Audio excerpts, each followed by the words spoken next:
Hello, everyone. And a good day. Can you see me? And you're showing on my stream. How come? Huh? Can you see me? Can you hear me? If you can see me, you can hear me. Let me know in the comment section. Can you see me? Can you hear me? Are we live? Can you see me? Can you hear me? Let me know in the comment section. Can you see me? Can you hear me? Hello, hello, hello, hello. And it's saying my stream is excellent. Huh? Okay. So why are we not seeing us here? Okay. And yes, we are live. Thank you for joining me. Let me know in the comment section if you can see me, can hear me. And yes, okay, let's go.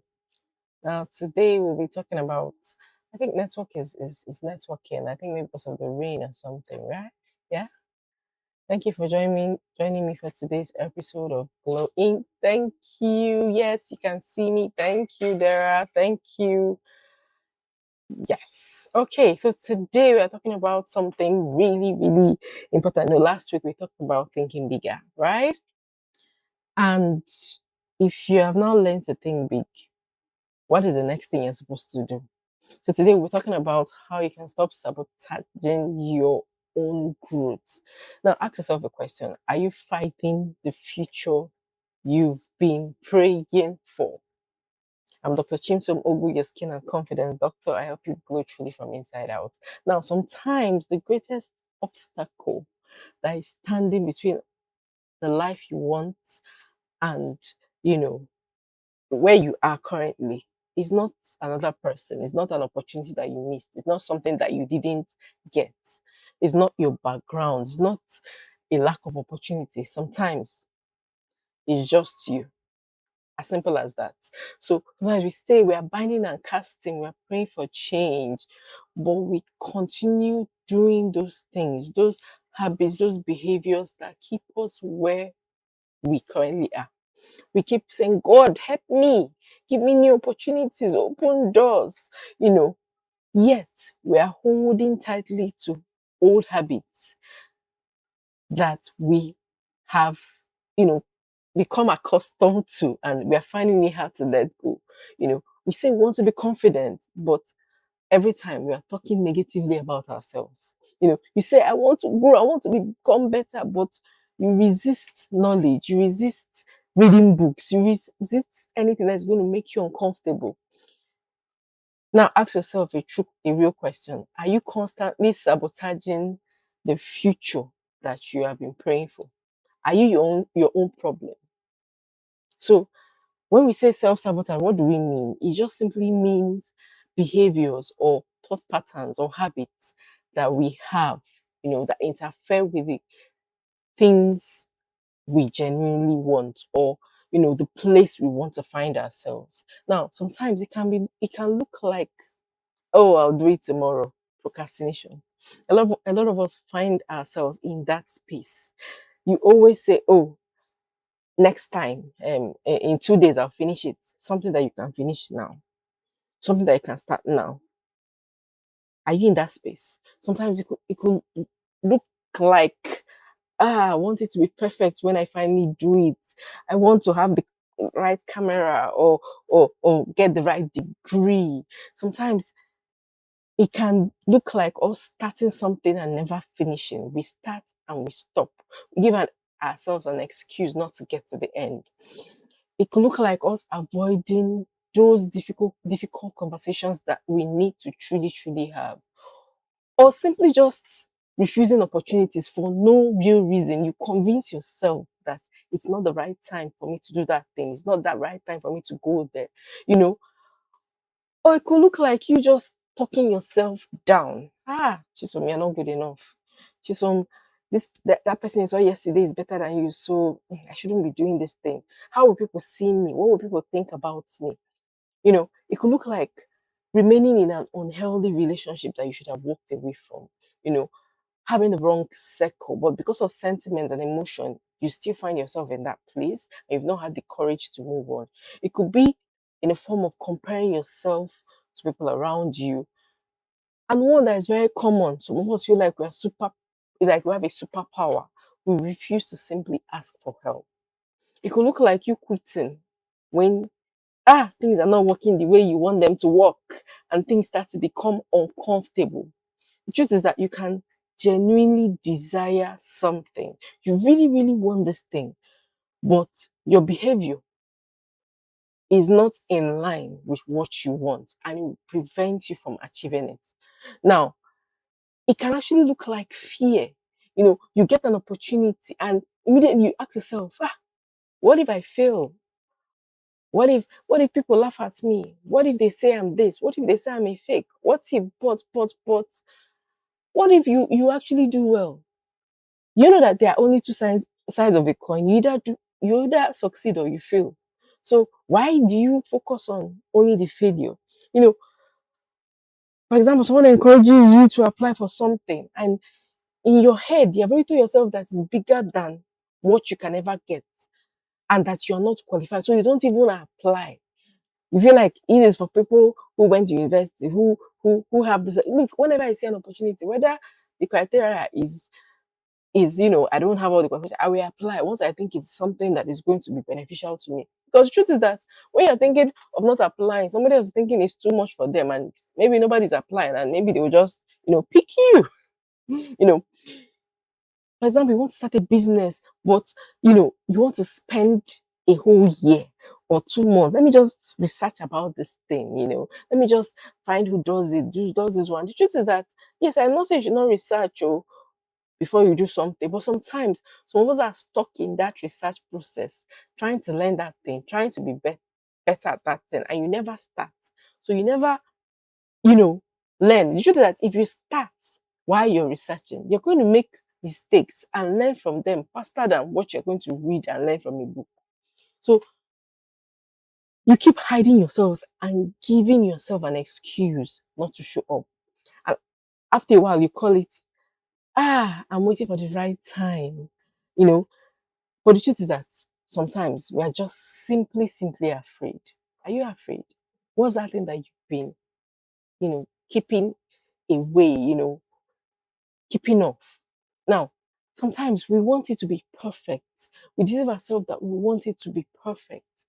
And it sounds like, you are responsible. You don't want to just go off like that without knowing what you want to do, you know.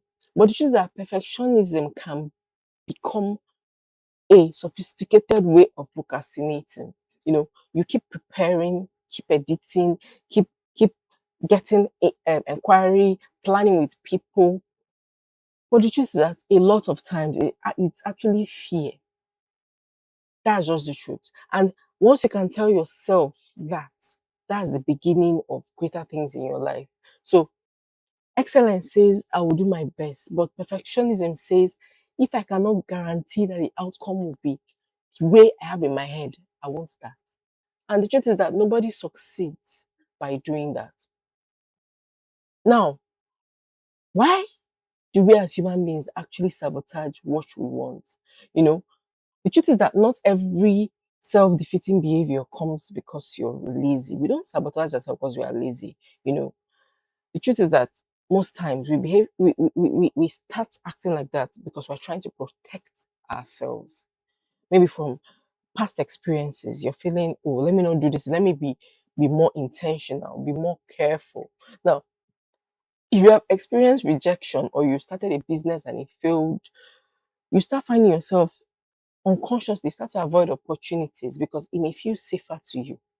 And your default doesn't allow you to take a leap.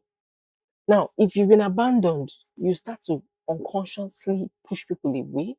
You know, if people have been criticizing you, or criticized you in the past a lot, you may start to hide those gifts that you actually have because you feel like if what will people say? Will they take it well? And you've not learned how to take criticism, so it has scarred you. So you don't even want to let people see you, and you start to hide. You know, Your behavior may be saying, I'm simply trying to protect you, and your brain takes it as fact. Now, the problem is that what once protected you when you were a child, you know, when you didn't have anything, may actually be the same thing that can imprison you. So your past can actually create the patterns that you play out daily without even knowing. Now, it doesn't only affect what you remember, it can affect what you expect to get, what you expect to achieve, what you tolerate from others. You see yourself tolerating things that you shouldn't because it was almost looked like a norm for you when maybe you were growing up, or at some certain time in your life.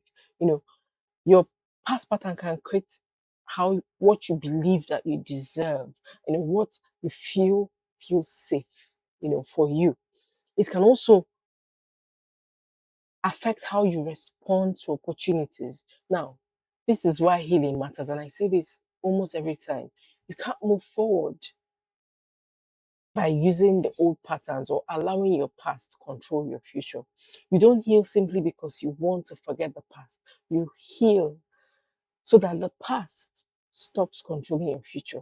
Very important. So the truth is that familiar doesn't always mean healthy. Somehow we gravitate to what feels familiar. Starting new things, starting things that make us uncomfortable. It's usually a struggle for a lot of us. Sometimes you're used to, for example, if you're used to chaos in your family, struggle becomes normal to you. People overlooking and taking it for granted becomes normal.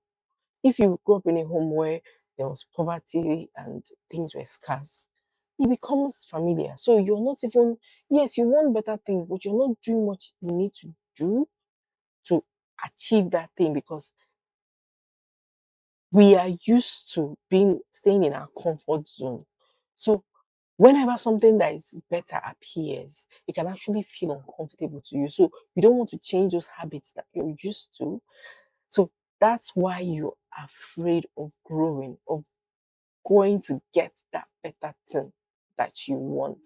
Now, sometimes freedom from the bondage that you've been in all your life can also feel uncomfortable simply because that bondage is now familiar.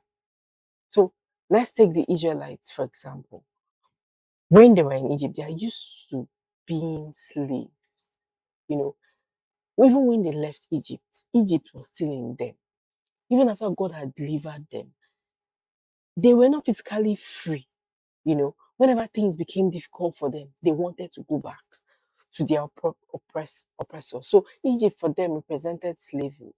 Yet when they finally had freedom, it became uncomfortable for them because suddenly that slavery that they had endured for many years became more attractive to them because it was familiar. So the truth is that sometimes God has taken you out of something, but your thinking keeps trying to take you back because that is what you are familiar with. You can leave a place without, leaving the mindset that put you in that place in the first place. You can leave poverty, but you still carry a scarcity mindset. You can, you know, stop being unhealthy. You can live an unhealthy relationship, but you still find yourself gravitating to people that will give you the same kind of relationship that you just left because your mind has not grown from that.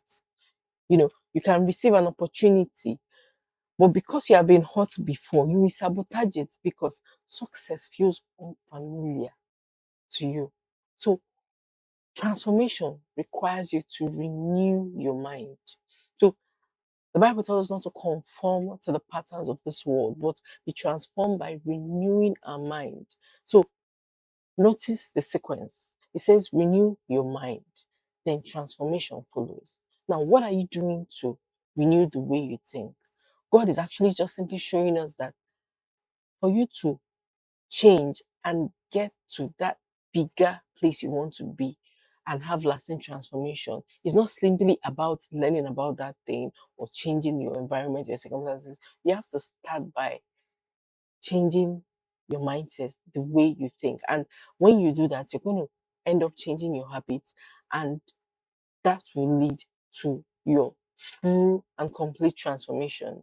So, if you want a different life, beginning examining your beliefs because they are producing your current behavior. Now, ask yourself, what do I have believe about myself that keeps creating the patterns that I see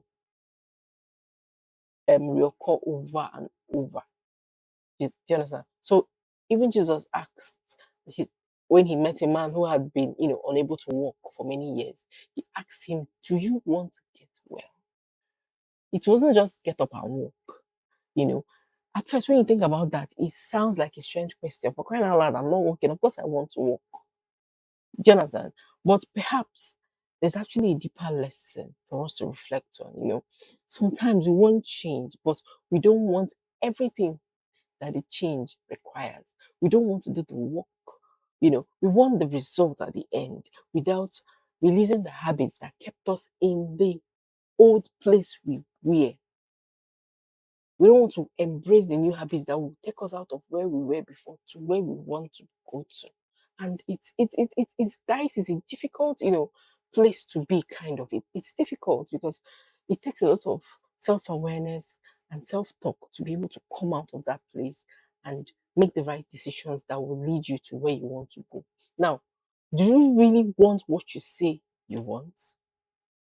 You say you want financial growth, but but are you willing to change your financial habits? Are you willing to read books, gain knowledge about finances, about growing wealth? You say you want to be confident, but are you willing to stop, speaking negatively about yourself anytime you need to show up somewhere? You say you want to be successful, but are you willing to become disciplined? The discipline required for success, are you willing to put in the work? The truth is that it's only people that it's hard, you know, to act the way you want, because you can't be want change when you keep, the old habits I used to have. So stop confusing comfort with peace. Comfort will tell you, stay where everything is familiar. Don't move forward, don't do better, you know. But growth will tell you, come higher. Growth requires a deeper, reflection and deeper work, deeper discipline, deeper calling. So coming high can feel very uncomfortable. Honestly, it's not easy. If you have to learn something new, it's uncomfortable, it's inconveniencing. You have to die to some things to be able to do what you have to do. You know, if you have to set boundaries around people to get to where you want to go to, it can be uncomfortable. Someone will not be happy with you. You make enemies. If you want to be seen, you have to go through the rigors of, being visible, doing uncomfortable things when it's not even convenient, whether it's convenient or not. So the truth is that changing your habit is uncomfortable. Starting again is uncomfortable. So the truth is that we should not interpret discomfort as a sign that you're going in the wrong direction. You're actually going in the right direction. Sometimes discomfort is actually evidence that you are growing. That's just the truth. So it's just so let's talk about the identity. So let's all identify our self-sabotage cycle. First of all, there's a trigger, and then there's a thought, and there's feeling, and there's the behavior. Then you get your results. So, for example, an opportunity appears, and then your mind tells you, "Oh, I'm not good enough," and then you become afraid. What if this happens? What if that one happens? What if all my money lost? What if this one happens? And then you start to procrastinate. You say, "Okay, I'll do it tomorrow. I'll do it next tomorrow." And the next thing, the opportunity is no more there. You have lost out. And then you now tell yourself, "Oh, chai, things never work for me." And then you keep repeating the cycle. But you forget that it was you that took yourself out of that opportunity. It's just that you cannot change a pattern that you refuse to recognize. It won't happen. So, how do you break this cycle? The first thing is to name it. Sit down and ask yourself, what behavior keeps repeating in my life? And then the second thing you need to do is to find the trigger. Now ask yourself, when does this usually happen? When do I see this pattern in my life? What happens that makes this thing happen in my life? Then the third thing you need to do is to identify the belief. Ask yourself, what am I telling myself at the moment when I'm having, when this is happening to me? And then the fourth thing is to question it. Ask yourself, is this thing I'm thinking about myself, is it true? Or is it simply my familiar space? For example, is it true that I'm not intelligent, that I can't speak in front of a crowd? Or is it that I'm just not used to being visible and I'm familiar hiding? Question it. Then the fifth thing is replace that response, that negative response in your head with a healthier one. So choose a healthier action. So when something tells you you're not intelligent enough, get proof that you're intelligent and give yourself a comeback. Yes, you're not intelligent enough, but you how come? But you're not a doctor. You're able to pass your exams. Or the last time, find something that you did well that stands out and use it as a comeback, for that voice in your head. Then you just repeat it next time the trigger comes. Keep practicing it. Start with small things until healthy becomes familiar. And then go ahead and do that thing that you want to do, irrespective of the outcome, and tap yourself on the back. Now, consciously build evidence for the new version of you that you want to, embrace. Confidence doesn't only come from saying affirmations, your mind also needs evidence. So every time you keep a promise to yourself, you tell yourself, I'm going to do this thing tomorrow, and you do it, that's evidence. So every time you speak, despite being afraid, every time you show up or you start that thing or you make that decision, whether irrespective of how it comes out, that's evidence you're building. So every time you set a boundary and then you stick to it, that's evidence. So every time you finish what you started, instead of quitting halfway, that's evidence that you can always bank on for the times when your brain or your mind tries to pull you down. Eventually, your mind begins to say to itself, maybe really I am becoming this person that I say I am. And that is how your identity changes. As simple as that. So for this week, I'll give you some practical exercises. Take a journal and complete the statements to yourself. The thing I say I want is, you write it. The behavior that may be keeping me from it is, identify it. For example, the thing I want is, I want to be able to speak in public. You write it out. What behavior keeps me from getting it?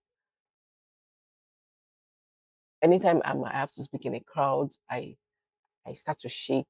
Anytime I have to speak in front of this certain group of people, I always feel as if I'm not good enough because of so and so that happened to me.